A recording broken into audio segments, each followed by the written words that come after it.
So what did this war on poverty of 50 years ago that's been much maligned, what did it achieve?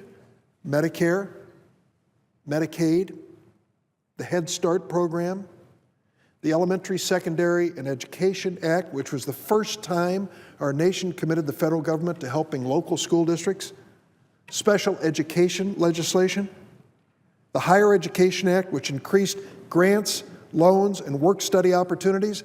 Madam President, my story is a story that many could repeat. I went to college and law school borrowing money from the federal government. It was called the National Defense Education Act. And I borrowed money to get through college and law school, and otherwise I couldn't have done it. And the deal was that starting a year after graduation, you paid it back over 10 years at 3% interest. Well, I like to think that that loan from the government, which I paid back, was a good investment. It sure was in my life, for my family, and I hope that some people in Illinois might think it was a good investment for the nation. But it's an indication when a helping hand from the government can make a difference, a profound difference in a person's life. Before the Higher Education Act of the War on Poverty, just over 9% of Americans had college degrees. Today, almost a third of Americans have at least a bachelor's degree.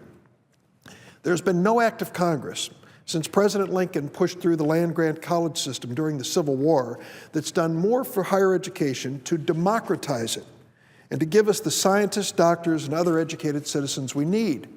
Before the war on poverty, before the Higher Education Act, before federal loans for students, take a look at the colleges and universities. It was the province of those who were well off.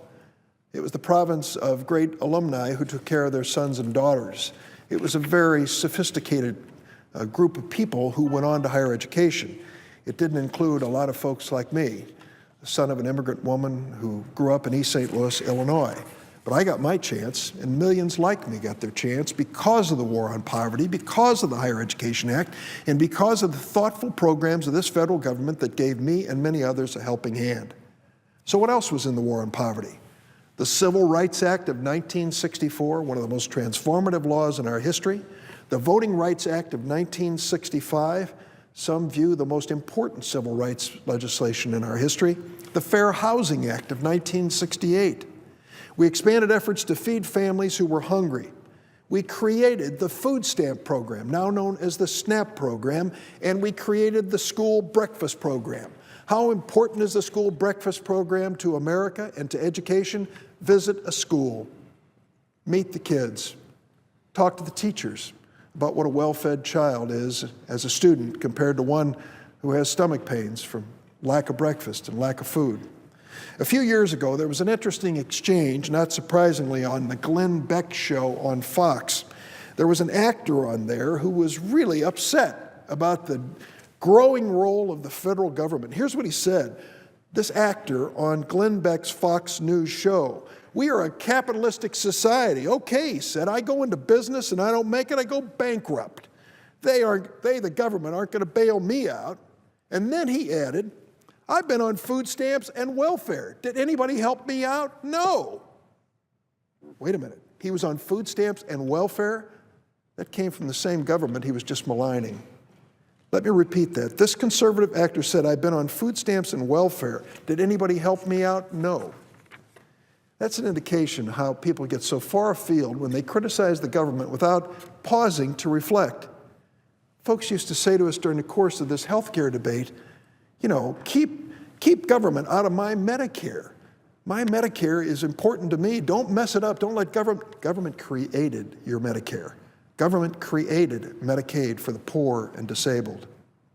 The idea, or some variation on it, seems to be the position of many of our friends across the aisle when it comes to government efforts to reduce poverty and create opportunities for middle-income and poor families. They seem to think that these programs are just going to reward the lazy. We're right in the middle of a debate right now on unemployment benefits, and the belief on the Republican side of the aisle is if you give people enough money to pay their rent and their utility bills, to put gas in their car, those lazy people will never go to work. I don't believe that. Will there be people who will cheat the system? Of course. There are wealthy people cheating our tax system. But the fact is, the vast majority of Americans, given a helping hand, want to get back to work. The extension of unemployment benefits is the humane and right thing to do. It used to be the bipartisan thing to do. Right now, we are divided. We could only get 6 Republicans to step up to extend unemployment benefits in America. Those benefits are now cut off at 27 weeks, and the average person is out of work in our country 38 weeks. I've met them and I've talked to them. Perhaps people on both sides of the aisle should. These folks want to get back to work. They're desperate to get back to work. But if you don't give them unemployment benefits, they can't put gas in the car, and they can't pay for their cell phone. And in this day and age, as Senator Reid of Rhode Island has said on the floor, in this day and age, that's how you go to work and find a job. You need to have your cell phone in your car to get up and go. It isn't a matter of taking the bus and filling out an application on a clipboard anymore.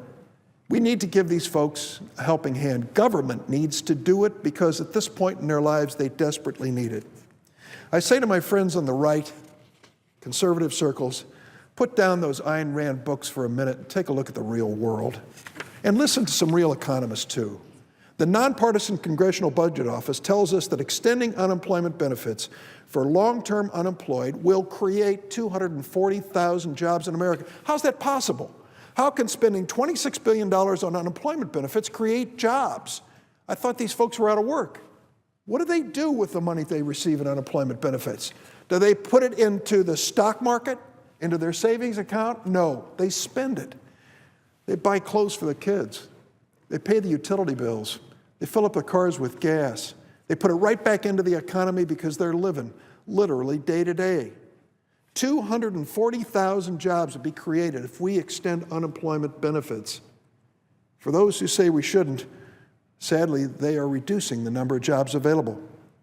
That's the fundamental point that many on the far right just don't seem to understand.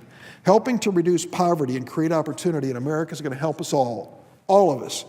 It creates a stronger economy. I know Paul Ryan. He's my neighbor being a congressman from the neighboring state of Wisconsin. I like him. We served on the Simpson Bowles Commission together. He's thoughtful. We disagree on a lot of things, but he's a thoughtful, conscientious person. But when he calls America's social safety net a hammock that creates dependency and perpetuates poverty, he's just plain wrong. Opponents of government action who look at the fact that there are still poor people in America and conclude that therefore the war on poverty failed are just as wrong as he is. The official poverty level looks only at cash income. It doesn't take into account non-cash benefits like the SNAP program or housing assistance. And a recent analysis by the Center on Budget Policies and Priorities used a broader, more accurate measure of poverty called the Supplemental Poverty Measure. That measure looks not just at cash incomes, but non-cash benefits. Using this more accurate measure, the center found that government benefits lifted 40 million Americans out of poverty in 2011. I have these Republican critics of the food stamp program who say, this is just plain wrong, that so many people are drawing food stamps. You ought to go out and meet these people. Who are these people? Out of the 43, 44 million Americans drawing food stamps, over half of them are children, dependent children, who are receiving enough money through the food stamp program for their parents to put food on the table. There's also a large portion of them elderly and disabled, and a large portion, 1 million, who are veterans. Those are the recipients, and many of those who qualify for food stamps are working. They're not getting a very good paycheck. They're earning the current minimum wage, which is not enough to get by. Food stamps give them a little extra help each month to keep food for their family. That's the reality of low-income, hardworking Americans, a reality which, sadly, this chamber is removed from many times. This chamber doesn't realize what people are up against. Social Security has had the largest impact on any program, but means-tested programs such as SNAP, the Earned Income Tax Credit, the Child Tax Credit, lifted 20 million Americans, including 8.5 million children, out of poverty. When the Republicans in the House particularly want to cut back on these programs, they are going to push these hardworking, low-income families deeper into debt and further away from the basics that they need in life. The poverty rate in America is already too high. Growing income inequality should be an embarrassment to all of us. Lifting 40 million Americans out of poverty through the War on Poverty programs and government assistance is an undeniable success. Without the public social safety net, the poverty rate in America would be nearly twice what it is today. Joe Califano was Secretary of Health, Education, and Welfare under President Johnson. Here's what he said 15 years ago. If there's a prize for the political scam of the 20th century, it should go to the conservatives for propagating as conventional wisdom that Great Society programs of the 60s were misguided and failed social experiments that wasted taxpayers' money. Nothing, Califano said, could be further from the truth. In fact, from 1963, when LBJ took office, until 1970, when his Great Society programs were felt, the portion of Americans living below poverty dropped from 22.2% to 12.6%, the most dramatic decline over such a brief period in this country's history. Califano went on to say, this reduction in poverty didn't just happen. It was the result of a focused, tenacious effort to revolutionize the role of federal government with a series of interventions that literally enriched the lives of millions of Americans. Some critics say that it's the job of churches and charities, not government, to help those who've hit a rough patch in life. Well, one of my sheroes in life is a woman named Sister Simone Campbell. She's the director of Network, a Catholic social justice organization, and she's probably better known as the ringleader of the Nuns on the Bus. Sister Simone Campbell testified last summer at a House hearing chaired by Congressman Paul Ryan of Wisconsin.